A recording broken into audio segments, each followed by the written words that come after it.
Hello! Welcome to Goodnight Flagstaff.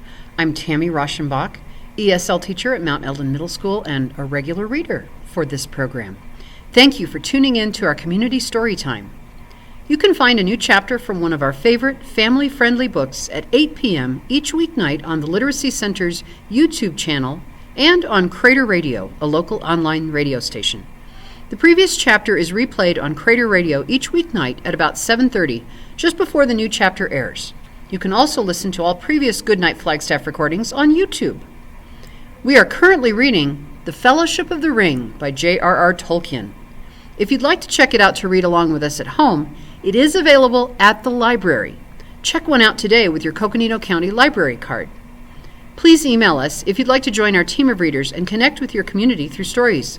All ages welcome. Our email is goodnightflagstaff@gmail.com. Last time we read together, Elrond's great feast ended, and Frodo and Sam finally got to see Bilbo. Frodo enjoyed listening to many songs, but Sam finally reminded him that he would have to get up early the next day for a big council. What will Frodo have to do next? Chapter 2: The Council of Elrond. Next day, Frodo woke early, feeling refreshed and well. He walked along the terraces above the loud-flowing Brunnen and watched the pale, cool sun rise above the far mountains and shine down, slanting through the thin silver mist. The dew upon the yellow leaves was glimmering, and the woven nets of gossamer twinkled on every bush. Sam walked beside him, saying nothing, but sniffing the air and looking every now and again with wonder in his eyes at the great heights in the east. The snow was white upon their peaks. On a seat cut in the stone beside a turn in the path, they came upon Gandalf and Bilbo deep in talk. "Hello, good morning," said Bilbo. "Feel ready for the great council?" "I feel ready for anything," answered Frodo. "But most of all, I should like to go walking today and explore the valley. I should like to get into those pine woods up there." He pointed away far up the side of Rivendell to the north. "You may have a chance later," said Gandalf, "but we cannot make any plans yet. There is much to hear and decide today." Suddenly, as they were talking, a single clear bell rang out. "That is the warning bell for the Council of Elrond," cried Gandalf. "Come along now. Both you and Bilbo are wanted." Frodo and Bilbo followed the wizard quickly along the winding path back to the house. Behind them, uninvited and for the moment forgotten, trotted Sam. Gandalf led them to the porch where Frodo had found his friends the evening before.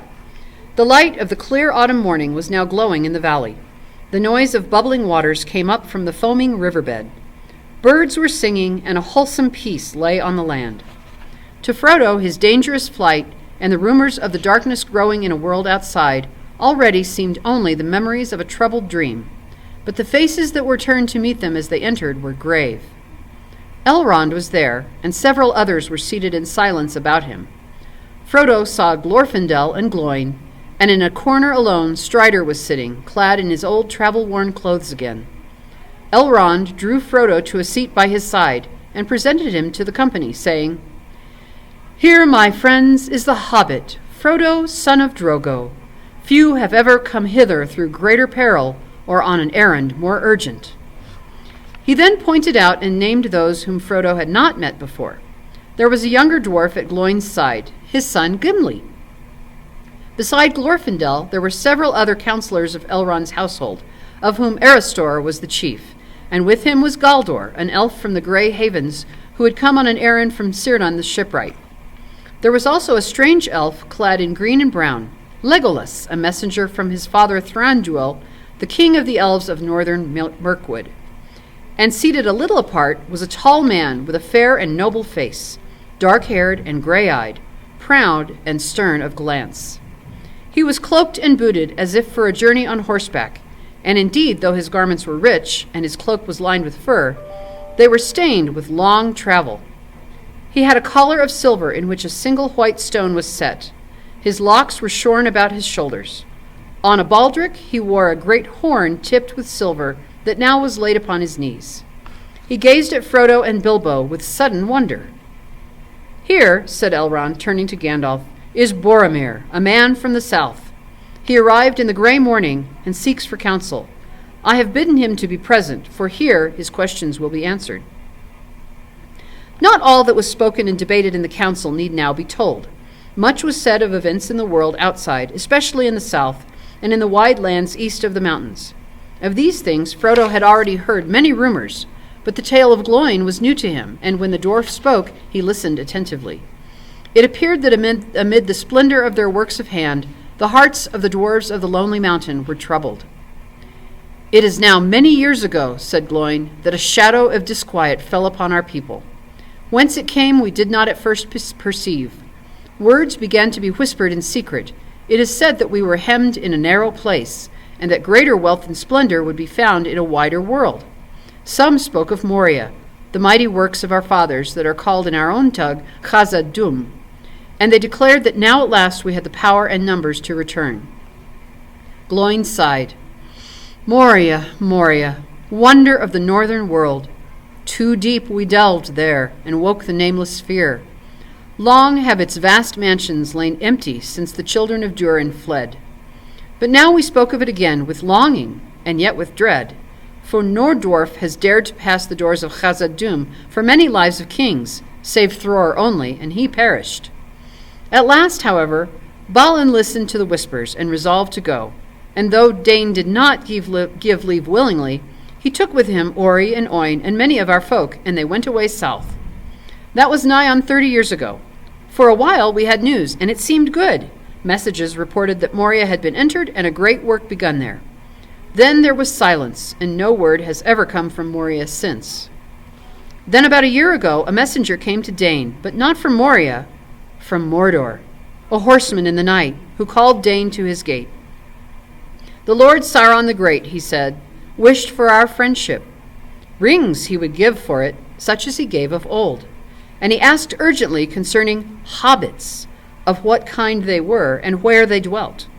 For Sauron knows, said he, that one of these was known to you on a time.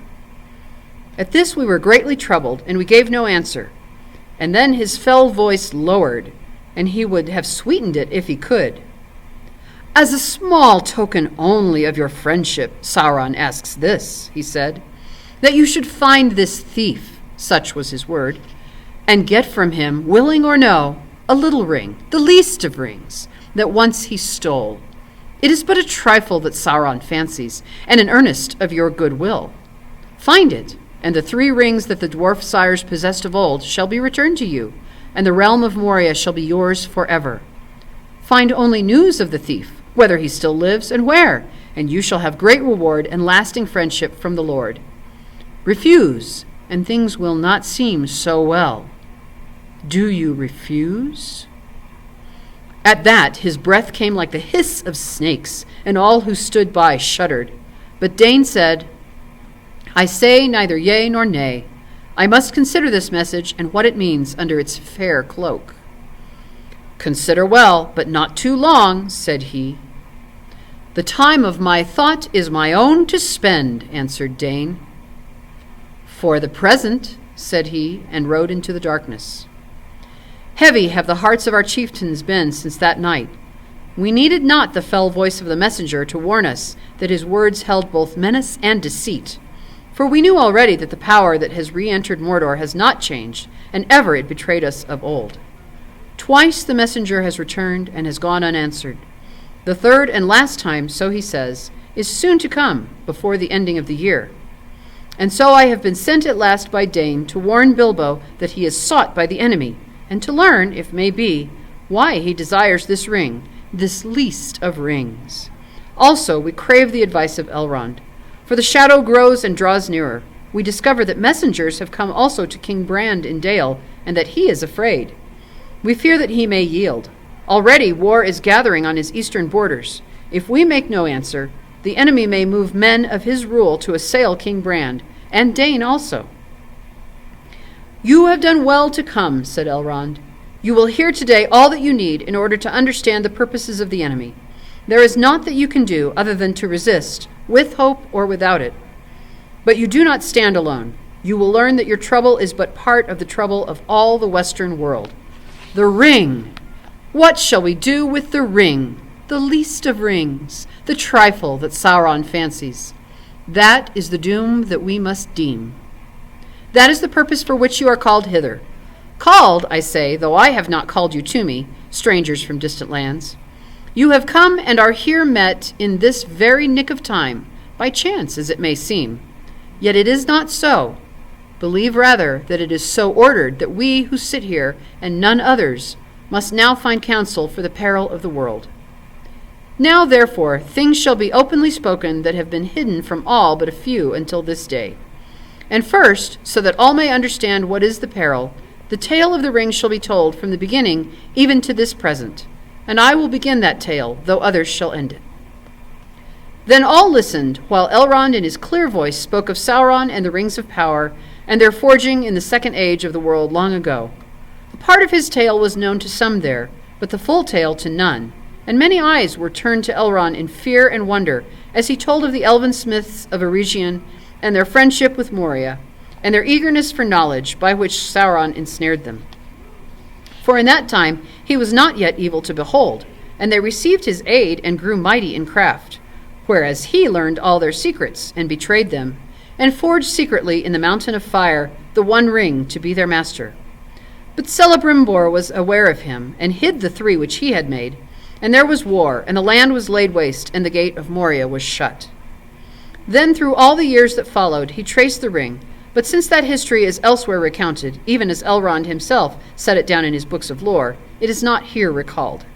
For it is a long tale, full of deeds great and terrible, and briefly though Elrond spoke, the sun rode up the sky, and the morning was passing ere he ceased.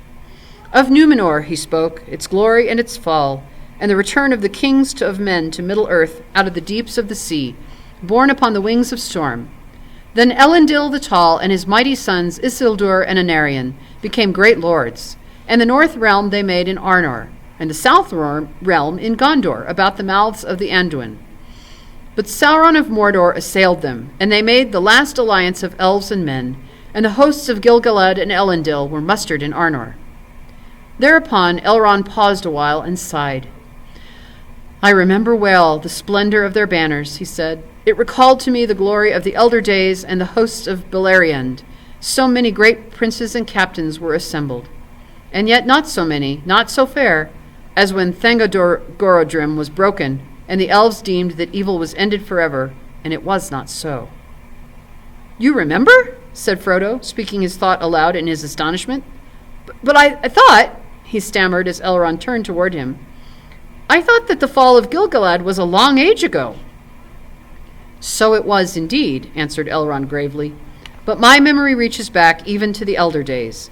Irindel was my sire, who was born in Gondolin before its fall, and my mother was Elwing, daughter of Dior, son of Luthien of Doriath. I have seen 3 ages in the west of the world, and many defeats and many fruitless victories. I was the herald of Gil-galad and marched with his host.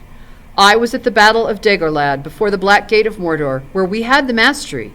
For the spear of Gil-galad and the sword of Elendil, Aeglos and Narsil, none could withstand. I beheld the last combat on the slopes of Orodruin, where Gil-galad died and Elendil fell, and Narsil broke beneath him.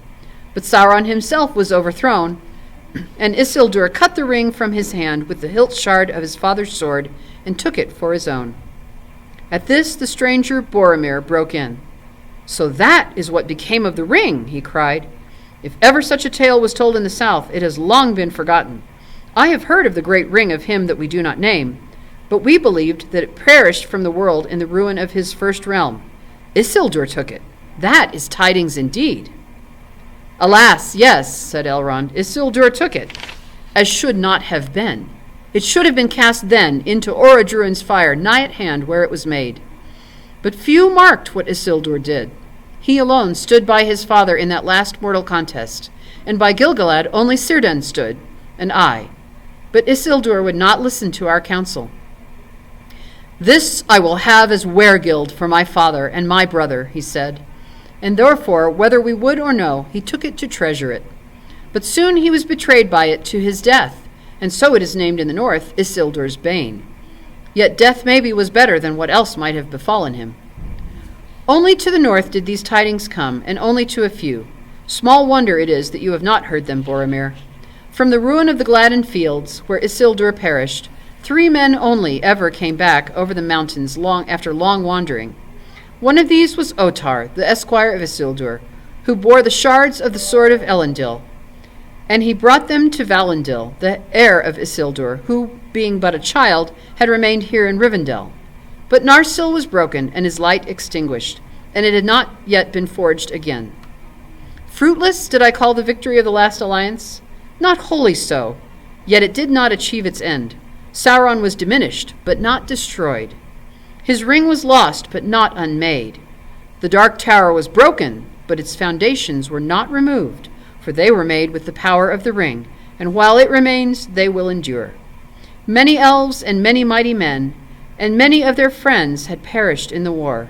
Anarion was slain, and Isildur was slain, and Gil-galad and Elendil were no more. Never again shall there be any such league of elves and men, for men multiply, and the firstborn decrease, and the 2 kindreds are estranged. And ever since that day the race of Númenor has decayed, and the span of their years has lessened. In the north, after the war and the slaughter of the Gladden fields, the men of Westerness were diminished, and their city of Annúminas beside Lake Evendim fell into ruin, and the heirs of Valandil removed and dwelt at Fornost on the high north downs, and that now too is desolate. Men call it Deadman's Dyke, and they fear to tread there. For the folk of Arnor dwindled, and their foes devoured them, and their lordship passed, leaving only green mounds in the grassy hills. In the south, the realm of Gondor long endured, and for a while its splendor grew, recalling somewhat of the might of Númenor ere it fell. High towers that people built, and strong places, and havens of many ships, and the winged crown of the kings of men was held in awe by folk of many tongues. Their chief city was Osgiliath, city of the stars, through the midst of which the river flowed. And Minas Ithil they built, tower of the rising moon, eastward upon a shoulder of the mountain of shadow. And westward, at the feet of the white mountains, Minas Anor they made, the tower of the setting sun. There in the courts of the king grew a white tree, from the seed of that tree which Isildur brought over the deep waters, and the seed of that tree before came from Erisea, and before that out of the uttermost west, in the day before days when the world was young. But in the wearing of the swift years of Middle Earth, the line of Meneldil, son of Anarion, failed, and the tree withered, and the blood of the Númenorians became mingled with that of lesser men. Then the watch upon the walls of Mordor slept, and dark things crept back to Gorgoroth. And on a time evil things came forth, and they took Minas Ithil and abode in it, and they made it into a place of dread, and it is called Minas Morgul, the tower of sorcery. Then Minas Anor was named anew Minas Tirith, the tower of God. And these 2 cities were ever at war, but Osgiliath, which lay between, was deserted, and in its ruins shadows walked. So it has been for many lives of men, but the lords of Minas Tirith still fight on, defying our enemies, keeping the passage of the river from Argonath to the sea. And now that part of the tale that I shall tell is drawn to its close. For in the days of Isildur the ruling ring passed out of all knowledge, and the 3 were released from its dominion. But now in this latter day they are in peril once more, for to our sorrow the one has been found. Others shall speak of its finding, for in that I played small part. He ceased, but at once Boromir stood up, tall and proud, before them. Give me leave, Master Elrond, said he, first to say more of Gondor, for verily from the land of Gondor I am come. And it would be well for all to know what passes there. For few, I deem, know of our deeds, and therefore guess little of their peril if we should fail at last. Believe not that in the land of Gondor the blood of Númenor is spent, nor all its pride and dignity forgotten. By our valor the wild folk of the east are still restrained, and the terror of Morgul kept at bay, and thus alone are peace and freedom maintained in the lands behind us, bulwark of the west. But if the passages of the river should be won, what then? Yet that hour, maybe, is now not far away. The nameless enemy has arisen again. Smoke rises once more from Orodruin that we call Mount Doom. The power of the Black Land grows, and we are hard beset. When the enemy returned, our folk were driven from Ithilien, our fair domain east of the river, though we kept a foothold there in strength of arms. But this very year, in the days of June, sudden war came upon us out of Mordor, and we were swept away. We were outnumbered, for Mordor has allied itself with the Easterlings and the cruel Haradrim. But it was not by numbers that we were defeated. A power was there that we have not felt before. Some said that it could be seen like a great black horseman, a dark shadow under the moon. Wherever he came, a madness filled our foes, but fear fell on our boldest, so that horse and man gave way and fled.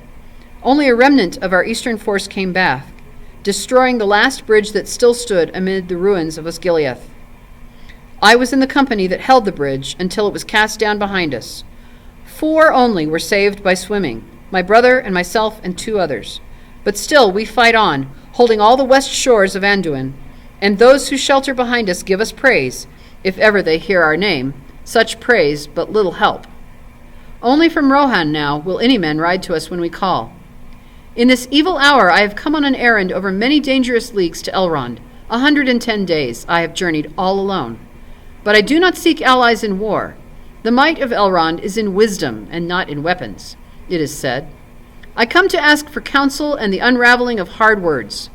For on the eve of the sudden assault, a dream came to my brother in a troubled sleep, and afterwards a like dream came oft to him again, and once to me. In that dream I thought the eastern sky grew dark and there was a growing thunder, but in the west a pale light lingered, and out of it I heard a voice, remote but clear, crying, "Seek for the sword that was broken. In Imladris it dwells. There shall counsels be taken, stronger than Morgul spells. There shall be shown a token that doom is near at hand. For Isildur's bane shall waken, and the halfling forth shall stand." Of these words we could understand little, and we spoke to our father, Denethor, Lord of Minas Tirith, wise in the lore of Gondor. This only would he say, that Imladris was of old the name among the elves of a far northern dale where Elrond and Half-Elven dwelt, greatest of lore masters. Therefore my brother, seeing how desperate was our need, was eager to heed the dream and seek for Imladris. But since the way was full of doubt and danger, I took the journey upon myself.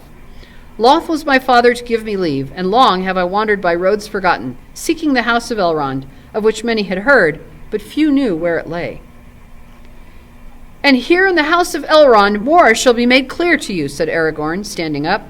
He cast his sword upon the table that stood before Elrond, and the blade was in 2 pieces. "Here is the sword that was broken," he said.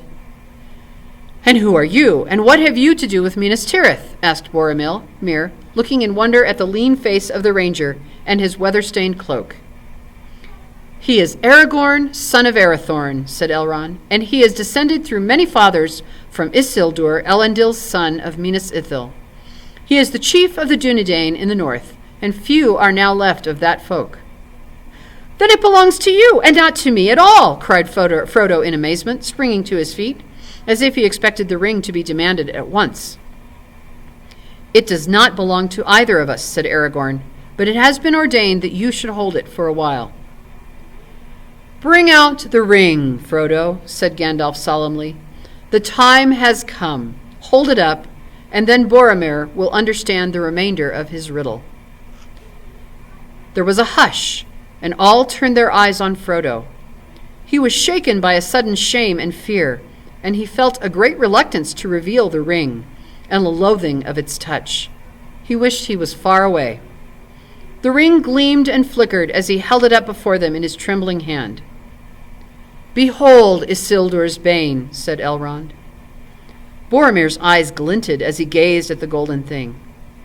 "The halfling," he muttered. "Is then the doom of Minas Tirith come at last? But why then should we seek a broken sword?" "The words were not the doom of Minas Tirith," said Aragorn, "but doom and great deeds are indeed at hand. For the sword that was broken is the sword of Elendil that broke beneath him when he fell. It has been treasured by his heirs when all other heirlooms were lost.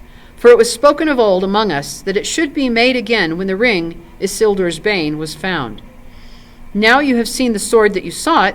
What would you ask? Do you wish for the house of Elendil to return to the land of Gondor?" "I was not sent to beg any boon, but to seek only the meaning of a riddle," answered Boromir proudly. "Yet we are hard pressed, and the sword of Elendil would be a help beyond our hope, if such a thing could indeed return out of the shadows of the past. He looked again at Aragorn, and doubt was in his eyes. Frodo felt Bilbo stir impatiently at his side. Evidently he was annoyed on his friend's behalf. Standing suddenly up, he burst out, "All that is gold does not glitter. Not all those who wander are lost. The old that is strong does not wither. Deep roots are not reached by the frost. From the ashes of fire shall be woken. A light from the shadows shall spring. Renewed shall be blade that was broken. The crownless again shall be king." Not very good, perhaps, but to the point, if you need more beyond the word of Elrond. If that was worth a journey of 110 days to hear, you had best listen to it. He sat down with a snort. "I made that up myself," he whispered to Frodo, "for the Dunedain, a long time ago when he first told me about himself. I almost wish that my adventures were not over, and that I could go with him when his day comes." Aragorn smiled at him. Then he turned to Boromir again. "For my part, I forgive your doubt," he said. "Little do I resemble the figures of Elendil and Isildur as they stand carven in their majesty in the halls of Denethor. I am but the heir of Isildur, not Isildur himself. I have had a hard life and a long, and the leagues that lie between here and Gondor are a small part in the count of my journeys. I have crossed many mountains and many rivers, and trodden many plains, even into the far countries of Rhûn and Harad, where the stars are strange. But my home, such as I have, is in the north. For here the heirs of Valindir have ever dwelt in long line, unbroken from father unto son, for many generations. Our days have darkened, and we have dwindled, but ever the sword has passed to a new keeper. And this I will say to you, Boromir, ere I end. Lonely men are we, rangers of the wild, hunters, but hunters ever of the servants of the enemy, for they are found in many places, not in Mordor only. If Gondor, Boromir, has been a stalwart tower, we have played another part. Many evil things there are that your strong walls and bright swords do not stay. You know little of the lands beyond your bounds. Peace and freedom, do you say? The north would have known them little but for us. Fear would have destroyed them. But when dark things come from the houseless hills, or creep from sunless woods, they fly from us. What roads would any dare to tread? What safety would there be in quiet lands, or in the homes of simple men at night, if the Dunedain were asleep, or were all gone into the grave? And yet less thanks have we than you. Travelers scowl at us, and countrymen give us scornful names. Strider I am to one fat man who lives within a day's march of foes that would freeze his heart or lay his little town in ruin, if he were not guarded ceaselessly. Yet we would not have it otherwise. If simple folk are free from care and fear, simple they will be, and we must be kept secret to keep them so. That has been the task of my kindred, while the years have lengthened and the grass has grown. But now the world is changing once again. A new hour comes. Isildur's bane is found. Battle is at hand. The sword shall be reforged. I will come to Minas Tirith. Isildur's bane is found, you say, said Boromir. I have seen a bright ring in this halfling's hand. But Isildur perished ere this age of the world began, they say. How do the wise know that this ring is his? And how has it passed down the years until it is brought hither by so strange a messenger? That shall be told, said Elrond. But not yet, I beg, master, said Bilbo. Already the sun is climbing to noon, and I feel the need of something to strengthen me. I had not named you, said Elrond, smiling, but I do so now. Come, tell us your tale. And if you have not yet cast your story into verse, you may tell it in plain words. The briefer, the sooner you shall be refreshed. Very well, said Bilbo, I will do as you bid. But I will now tell the true story, and if some here have heard me tell it otherwise, he looked sideways at Gloin, I ask them to forget it and forgive me. I only wish to claim the treasure as my very own in those days, and to be rid of the name of thief that was put on me. But perhaps I understand things a little better now. Anyway, this is what happened. To some there, Bilbo's tale was wholly new, and they listened with amazement while the old hobbit, actually not at all displeased, recounted his adventures with Gollum at full length. He did not omit a single riddle. He would have also given an account of his party and disappearance from the Shire if he had been allowed, but Elrond raised his hand. Well told, my friend, he said, but that is enough at this time. For the moment it suffices to know that the ring passed to Frodo, your heir. Let him now speak. Then, less willingly than Bilbo, Frodo told of all his dealings with the ring from the day that it passed into his keeping. Every step of his journey from Hobbiton to the ford of Bruinen was questioned and considered, and everything that he could recall concerning the Black Riders was examined. At last he sat down again. "Not bad," Bilbo said to him. "You would have made a good story of it if they hadn't kept interrupting. I tried to make a few notes, but we shall have to go over all it again to make sometime if I am to write it up. There are whole chapters of stuff before you ever got here." "Yes, it made quite a long tale," answered Frodo, "but the story still does not seem complete to me.